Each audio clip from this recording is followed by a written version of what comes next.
Assalamualaikum, nama aku Bamboy dan welcome to channel Bamboy TV. Dan Mamat ni adalah Denji, co-host Abang Boy yang setia dekat bahu. Dah berapa minggu dah dia ni merajuk dengan Abang Boy. Tetapi hari ni mood dia baik sikit.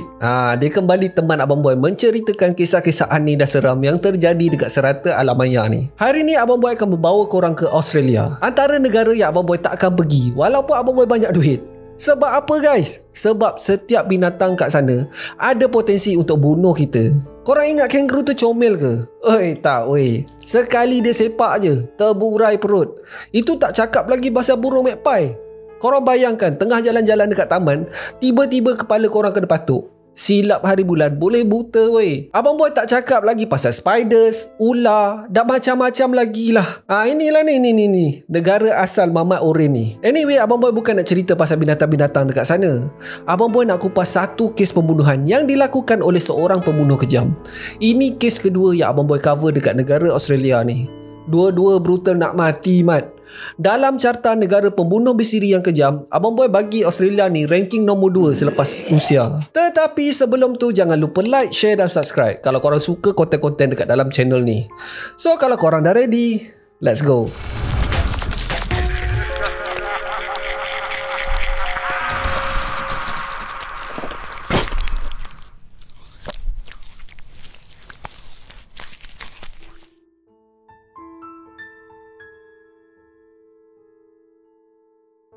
Pada penghujung tahun 1989, seorang lelaki yang berasal daripada Birmingham, England sedang dalam percutiannya di kota Sydney. Biasalah culture diorang ni. Lepas study je diorang akan travel dekat negara orang untuk cari pengalaman. Dan biasanya diorang akan pergi secara backpacking. Termasuk jugalah Mamat ni. Nama Mamat ni adalah Paul Onions yang pada waktu tu berusia 23 tahun. Mamat ni baru je tamatkan perkhidmatannya dalam tentera laut. Dia tinggal di hotel backpackers yang termurah di Jalan King Cross. Tahu-tahu je lah backpackers ni, kadang-kadang diorang tak bawa banyak duit pun. Diorang akan kerja apa yang boleh untuk menampung percutian diorang. Ada yang kerja jadi waiter, ada yang kerja jadi buruh, dan yang paling famous adalah pemetik buah anggur. Paul ni pun tergolong dalam kategori tak ada duit. Cita-cita dia nak travel satu Australia tau. Tetapi itulah, duit memang cukup-cukup makan je. So satu-satu je cara untuk dia pergi daripada satu tempat ke satu tempat yang lain tanpa mengeluarkan duit adalah dengan hitchhiking. Dia sebenarnya nak pergi ke salah satu ladang dekat area selatan Australia yang bernama Wagga Wagga, 431 km daripada kota Sydney. Pada 25 Januari 1990, daripada King Cross tu, dia berjaya hitchhike sampai ke pinggir bandar di satu tempat yang bernama Liverpool. Bukan Liverpool dekat England tau. Ini Liverpool, Australia. Dia continue untuk menumpang sampailah di sebuah highway yang menghala ke selatan. Tengah-tengah hari buta tau. Pada bulan Januari dekat Australia memang tengah dalam musim panas. So dia pun stop lah dekat sebuah kedai runcit dekat tepi highway tu. Tengah dia duk minum-minum sedap-sedap tu, tiba-tiba ada datang seorang lelaki. Dia terus bertanya, nak tumpang pergi ke mana ni? Bila Paul tanya Mamat tu nak pergi ke mana, Mamat tu pula cakap dia nak mengarah ke selatan. Memang ngam lah. So Paul dengan Mamat ni pun bertolak lah menuju ke tempat yang bernama Wagga Wagga. Lelaki tu memperkenalkan dirinya sebagai Big Bill. Dan daripada masuk kereta, si Big Bill ni tak berhenti bercakap guys. Dia duk tanya macam-macam dekat Paul. Dia tanya macam Paul ni daripada mana, dia duk seorang ke, siapa lagi yang tahu Paul pergi ke arah selatan, dan macam-macam lagi lah. Mula-mula tu Paul just anggap yang Big Bill ni orang yang peramah. Tetapi lama-kelamaan, perbualan diorang ni dah start jadi merepek. Big Bill mula memaki dan menghina orang luar dan mengeluarkan komen-komen racist terhadap orang-orang Asia. Lepas sejam dalam perjalanan, tiba-tiba Big Bill terus diam. Tak cakap apa-apa guys. Paul cuba juga memulakan bersembang, tetapi Big Bill hanya menjawab sepatah-sepatah. Okeylah, Big Bill penat kot. So Paul pun ikut je lah diam. Tak lama selepas tu, Big Bill tiba-tiba berhenti dekat tepi-tepi highway tu. Bill cakap yang dia nak ambil something dekat belakang pickup truck dia. Dia suruh Paul tunggu sat. Sementara menunggu tu, Paul pun keluarlah juga. Sebab iyalah, sejam duduk dalam kereta. Hoi, kematu bontot. Elok je Paul keluar daripada kereta, tiba-tiba Bill menjerit, menyuruhnya masuk balik kat dalam kereta. Paul pun macam, kau dah kenapa tiba-tiba nak marah kan? Time ni lah Bill tiba-tiba mengeluarkan sepucuk pistol revolver dan mengacunya kepada Paul. Paul ternampak yang satu lagi tangan Bill memegang tali guni. Korang rasa agak-agak Paul nak tunggu ke? Memang tak lah. Mencicit dia lari dekat tengah-tengah highway tu. Ini tengah-tengah highway tau. Kereta laju ya amat. Pergi matilah. Dalam kepala otak Paul pada masa tu adalah untuk melarikan diri sejauh mungkin daripada Bill. Dia cuak sebab takut yang si Bill ni kejar daripada belakang. Dan akhirnya, dia berjaya sampai di seberang jalan. Mujurlah si Big Bill ni masih di keretanya. Bill dengan selambanya melambai dan tersenyum ke arah Paul. Paul berjaya menahan sebuah kereta dan memintanya untuk membawa ke balai polis. Masa kereta tu baru nak gerak, Paul sempat menoleh ke belakang. Bill masih lagi tercegat dekat situ, Mat. Dia tersengih je. Siap babai lagi kat Paul. Hei, gila seram. Paul pergi buat report di balai polis. Tetapi info yang Paul bagi tak cukup untuk suspek siapa-siapa. Paul tak tahu nombor plate, tak tahu nama sebenar. Yang dia hanya tahu adalah Big Bill. Itu sahaja. Walaupun baru je lepas melalui pengalaman yang mengerikan, Paul decide untuk stay di Australia beberapa minggu sebelum balik ke England. Paul mengambil masa beberapa tahun untuk mengetahui siapa sebenarnya Big Bill. Big Bill adalah seorang pembunuh bersiri yang bernama Ivan Milat. Dan Paul adalah satu-satunya yang terlepas daripada genggaman orang gila ni. 2 tahun 6 bulan selepas insiden Paul nyaris dicolek pada 19 September 1992, beberapa pengunjung yang menyertai satu program orientasi syarikat tengah dalam aktiviti hiking dekat dalam hutan persekutuan Belangelo, sejam setengah perjalanan daripada bandar Sydney. Masa tengah hiking dekat dalam hutan Banat tu, mereka terbau satu benda yang busuk datang daripada satu kawasan semak berdekatan dengan trek hiking mereka. Mula-mula tu diorang cubalah abaikan. Diorang ingatkan mesti bangkai binatang. Tetapi makin diorang dekat, makin busuk gila guys. Salah seorang daripada facilitator program pergilah cek dekat semak tu. Hei, ambil kau. Satu mayat wanita ditemui. Pada malam tu juga, satu pasukan polis telah datang ke tempat kejadian. Dan pada keesokan harinya pula, dorang temui satu lagi mayat wanita tak berapa jauh daripada penemuan mayat pertama. Jarak di antara mayat tu adalah lebih kurang 30 meter je. Mayat tu telah dikenalpasti sebagai Caroline Clark yang berumur 21 tahun dan Joanne Walters 22 tahun. Kedua-duanya adalah warga negara UK. Kali terakhir mereka ditemui adalah di penginapan mereka yang terletak di King's Cross pada 18 April 1992, 5 bulan sebelum mayat mereka ditemui. Diorang berdua ni sebiji macam Paul. Kedua-duanya adalah backpackers dan bercadang untuk mencari pekerjaan mengutip buah di area Wagga-Wagga. Pihak berkuasa di UK telah melaporkan kehilangan mereka berdua selepas ahli keluarga mereka tidak menerima apa-apa berita mengenai mereka. Cara diorang mati memang brutal gila guys. Joanne telah menerima tikaman sebanyak 14 kali. Tulang belakangnya telah dipatahkan, membuatkan Joanne lumpuh. Dan pasukan forensik juga mendapati tiada kesan Joanne mempertahankan diri. Semua ini menandakan yang Joanne ditikam selepas dia lumpuh. Punca kematian adalah kehilangan banyak darah akibat ditikam. Caroline ni pula telah ditembak sebanyak 10 kali di kepala. Sama juga, tulang belakang mangsa telah dipatahkan. Mayat Caroline ditemui dalam keadaan duduk bersandar di sebuah pokok. Polis membuat spekulasi yang Caroline ada kemungkinan dijadikan target praktis. Polis beranggapan yang pembunuh mengambil masanya yang lama menyiksa mangsa. Gila weh, jadi target praktis kot. Walaupun pembunuh mengambil masanya, tiada kesan-kesan serangan seksual ditemui di kedua-dua tubuh mangsa. Walaupun satu pakaian dalam milik mangsa telah disimpan oleh pembunuh. Beberapa butir kelongsong peluru dan puntung rongkok telah ditemui di tempat kejadian. Bermulalah kes yang mereka gelarkan sebagai backpackers murder. Polis beranggapan yang pembunuh adalah penduduk tempatan berdasarkan tempat mayat-mayat tu ditemui. Dekat dalam tengah-tengah hutan kot. Tak mungkinlah orang luar tahu selok-belok dekat dalam hutan tu. Selama berminggu-minggu, aktiviti pencarian dilakukan oleh pihak berkuasa tempatan. Tak ada langsung bukti-bukti baru yang ditemui. Minggu berubah menjadi bulan dan kemudian tahun. Lama-kelamaan, kes ni menjadi cold case, bersawang dalam bilik rekod. Dan orang pun dah start lupa tentang kes ni. Tetapi semuanya berubah setahun selepas tu. Pada 5 Oktober 1993, seorang penduduk di hutan simpan Belangalo sedang keluar untuk mencari kayu api. Tengah duduk mencari-cari tu, tiba-tiba dia ternampak tulang. Pada mulanya dia ingatkan tulang kangaroo. Tetapi setelah dia cek dengan lebih dekat, sebenarnya itu adalah tengkorak manusia. Polis telah dihubungi dan kali ni diorang telah temui 2 set tengkorak manusia. Kedua-duanya telah dikenal pasti sebagai 2 orang remaja yang berumur 19 tahun yang bernama James Gibson dan Deborah Everest. Kali terakhir kedua-duanya dilihat adalah pada tahun 1989. Sama juga kesnya dengan mangsa yang ditemui sebelumnya. Mereka berdua adalah backpackers yang menumpang kereta strangers. Yang peliknya adalah barang milik James ni telah ditemui beberapa tahun sebelum mayatnya ditemui. Dan barang-barang tu ditemui lebih kurang 130 km ke arah utara di hutan yang sama. So benda ni agak pelik. Mayat dekat tempat lain, tapi barang dia jumpa dekat tempat lain. Jauh pula tu. Disebabkan keadaan mayat dah jadi rangka, susah untuk forensik menentukan sebab-sebab kematian. Tetapi diorang temui beberapa kesan hirisan pisau di tulang, menandakan yang mangsa-mangsa telah ditikam sampai mati. Beberapa butir kelongsong peluru juga ditemui di tempat kejadian. Terdapat satu kesan pisau di tulang belakang mangsa, menandakan yang mangsa telah dilumpuhkan sebelum kematian. Terdapat beberapa kesan torehan di tengkorak James. Macam pembunuh ni nak menulis something dekat kepala James. Tak ada kesan serangan seksual di kedua-dua badan mangsa. Satu pasukan khas telah ditubuhkan dan satu talian tips telah dibuka. Penduduk sekitar telah disoal siasat, tetapi tak ada bukti-bukti baru yang ditemui.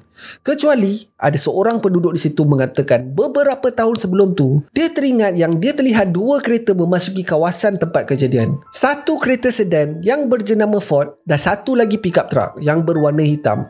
Yang peliknya adalah dia ternampak dekat dalam kereta tu ada seorang tengah drive kereta dan 3 orang di seat belakang. Dan muka salah seorang daripada mereka ditutupi dengan kain. Dan dekat dalam pickup truck tu pun sama guys. Seorang tengah drive dan 3 orang di belakang. Dan dekat tengah-tengah tu ada seorang wanita yang mukanya ditutupi dengan kain. Itu je yang diingat. Dia langsung tak ingat nombor plate. Satu aktiviti pencarian besar-besaran dibuat pada masa tu. Helikopter, anjing pengesan bangkai dan seramai ratusan sukarela join untuk membantu mencari. Kok-kok lah ada mayat lain area berdekatan dengan situ. Cari punya cari. Pada 1 November 1993, lebih kurang sebulan lah, satu lagi mayat wanita telah ditemui. Mayat ini adalah milik Simon Smith, seorang gadis warga negara Germany yang berusia 20 tahun.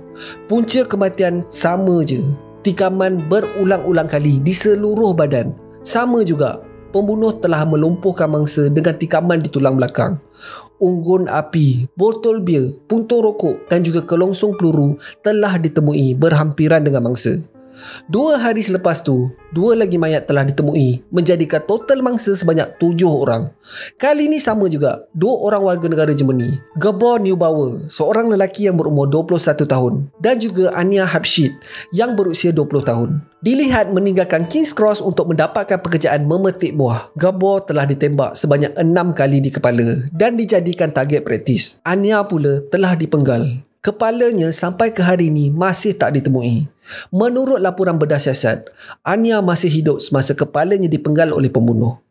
Yang peliknya, ketiga-tiga mangsa terakhir yang ditemui ni ada tanda-tanda seperti serangan seksual telah berlaku. So, diorang pun bedah siasat sekali lagi ke semua mangsa. Rupa-rupanya ada tanda serangan seksual kepada semua mangsa.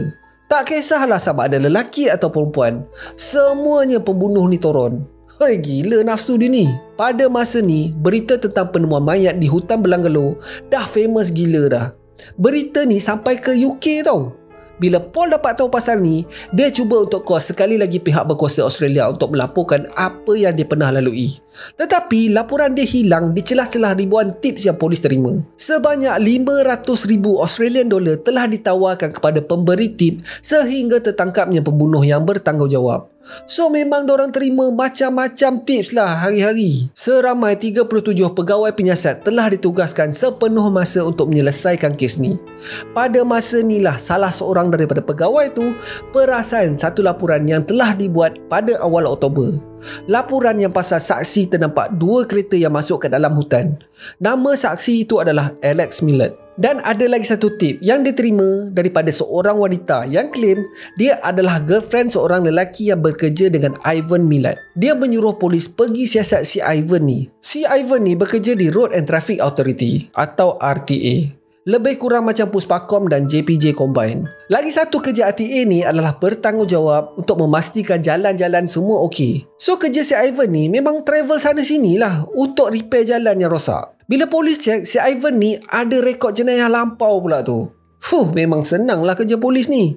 So siapa sebenarnya si Ivan ni? Ivan Robert Marco Millett dilahirkan pada 27 Disember 1994 di New South Wales, Australia. Dia adalah salah seorang daripada 15 orang adik-beradik. Hui, gila ramai. Mak ayah dia ni adalah pelarian daripada Croatia dan ayahnya bekerja di sebuah limbungan di kota Sydney. Ibunya pula adalah seorang suri rumah. Walaupun mak ayah Ivan ni seorang yang tegas dalam membesarkan dorang ni adik-beradik, tetapi dorang ni degil tu lain macam guys. Sejak umur 12 tahun, dia dah mula mencuri, pecah masuk rumah, bergaduh dan macam-macam lagi lah. Di antara 10 adik-beradik lelaki, 7 daripadanya ada rekod jenayah. Dalam semua adik-beradik ni, Ivan lah paling champion. Masa dia meningkat remaja, dia banyak spend masa dekat dalam penjara daripada dekat luar guys. Gila hardcore mamat ni. Menurut seorang saksi, dia pernah bersembang yang dia tahu macam mana cara untuk melumpuhkan orang supaya orang tu tak boleh melawan sekiranya dia nak buat apa-apa kepada mangsa. Aktiviti yang paling dia suka adalah memburu binatang di hutan simpan Belanglo. Ivan pernah berkahwin selama 5 tahun. Tetapi isterinya tak tahan dengan perangai si Ivan ni. Dia ni kuat memukul, kuat minum dan tak berapa lama selepas si isteri ni belah, pembunuhan tu start berlaku. Sebelum tu, isterinya lah yang dijadikan punching bag. So, bila isterinya dah tak ada, habis orang lain semua jadi mangsa. Ivan dikatakan pernah menculik 2 orang wanita hitchhiker dan telah merogoh salah satu daripadanya pada tahun 1977. Tetapi, kedua-dua mangsanya berjaya melepaskan diri. Satu laporan telah dibuat. Tetapi later laporan tu telah ditarik balik oleh mangsa. Disebabkan banyak sangat rekod jenayah si Ivan ni, polis cek pula jadual kerjanya di RTA. Polis cuba bandingkan dengan laporan kehilangan mangsa. Ivan tak bekerja pula pada hari kesemua mangsanya hilang. Dia pernah memiliki satu truk pickup yang dijualnya 2 bulan sebelum mayat pertama ditemui. Walaupun dengan kesemua bukti-bukti yang mencurigakan ni, yang polis ada hanya bukti keadaan je. Tak ada satu pun bukti yang kukuh yang betul-betul dapat mengaitkan Ivan dengan kesemua mangsa. So apa yang polis buat? Polis ni interview Alex Milad gila-gila sampai ke Alex rasa yang polis suspek dia yang pembunuh dalam kes ni. Hoi, cuak member. Gila tak cuak? Menurut Alex, ada satu ketika Ivan telah menghadiahkan satu backpack yang mahal kepada isteri Alex. Bila polis cek backpack tu, bag tu adalah milik salah seorang mangsanya iaitu Simon Smith. Polis juga telah berjaya mengesan pickup truck milik Ivan yang telah dijualnya tu. Dorang geledah gila-gila truck tu. Last, diorang jumpa satu kelongsong peluru yang bersaiz 22 kaliber. Sama seperti yang diorang jumpa dekat tempat mayat ditemui. Dan akhirnya, diorang jumpa juga laporan yang telah dibuat oleh Paul Onions. Setiap detail dekat dalam laporan tu memang kena dengan Ivan. Truk yang sama, gambaran lelaki yang sama dan modus operandi yang sama. Akhirnya, polis telah mendapat bukti kukuh yang dapat mengaitkan Ivan dengan jenayah yang terjadi. Si Paul ni telah kembali ke Australia untuk diinterview sekali lagi. Bila polis tunjuk gambar-gambar suspek, Paul senafas je mengenal pasti yang Ivan adalah Big Bill, orang yang telah cuba menculiknya. Pada 22 Mei 1994, Ivan telah ditahan di rumahnya dan dibawa ke balai. Bila polis geledah rumahnya pula, polis menjumpai 2 pucuk senapang yang menggunakan peluru bersaiz 22 kaliber. Tak habis kat situ guys. Dekat dalam sebuah bilik terdapat banyak gila backpack dan juga barangan bilik mangsa-mangsanya. A 50-year-old man is being questioned tonight in Sydney about the backpacker murders. He was arrested in a huge overnight operation in the Campbelltown area, and since then he's been charged with threatening a hitchhiker in 1990. The dawn raid was carried out by officers from Task Force Air, set up last October after the remains of 7 backpackers were discovered in the Belanglo State Forest. Today's arrest shocked residents from the street where the man lived at Eaglevale on Sydney's west. He's a really nice bloke. The man shared the house with his sister. His girlfriend was questioned by police. Locals said weeks of police activity suddenly made sense. Any time of the day, nearly you could go up there and there'd be a car parked and there'd be 1 or 2 men in there or whatever. It's understood the MacArthur area has been under surveillance for at least 3 months. Just 6 months ago, police weren't discounting the possibility of finding more bodies in the Belanglo forest. The search area was widened, the reward doubled. 49-year-old man by the name of Ivan Milat appeared. He's a ganger by occupation, comes from Eaglevale. He's been charged with 2 counts, 1 armed robbery and another of using a gun to commit an offence. Dah settle, dorang dah jumpa dah suspek dorang. Tinggal nak interview je si Ivan ni. Nak tahu sama ada dia ni mengaku atau tak. Memang taklah dia nak mengaku. Mati-mati dia cakap polis dah tangkap salah orang. Ivan dan peguam belanya cuba untuk merayu diberikan peluang penjaminan, tetapi ditolak bulat-bulat oleh mahkamah. Alasan mahkamah adalah ketika Ivan ni berdepan dengan tuduhan merogol pada tahun 1977, dia telah melarikan diri ke New Zealand selama 3 tahun. Ivan berdepan 7 pertuduhan membunuh, 1 pertuduhan cubaan merompak dan 1 pertuduhan penyalahgunaan senjata. Disebabkan bukti-bukti yang banyak terhadap Ivan, peguam bela mencadangkannya Ivan mengaku bersalah dengan harapan dapat mengurangkan hukuman yang bakal diterima. Korang nak tahu apa yang dia buat? Dia pergi pecatnya peguam dia sendiri. Inilah orang Perak cakap, bijak buah pelik. Dia telah dihadapkan ke mahkamah pada 26 Mac 1996. Si Ivan ni, dia buat kerah dia je guys. Dia tak mengaku bersalah atas kesemua pertuduhan ke atasnya. Yang bangangnya, kesemua ahli keluarga dia backup dia guys. Diorang cakap yang polis menjadikan Ivan sebagai kambing hitam untuk tutup kes cepat-cepat. Seramai 145 orang saksi telah dipanggil untuk memberikan kenyataan, termasuklah Paul Onions. Perbicaraan mengambil masa lebih kurang 18 minggu dan pada 27 Julai 1994, Ivan telah disabitkan kesemua kesalahan dan dijatuhkan hukuman penjara sepanjang hayat untuk setiap pertuduhan dan tambahan 6 tahun atas percubaan membunuh tanpa peluang untuk diperol.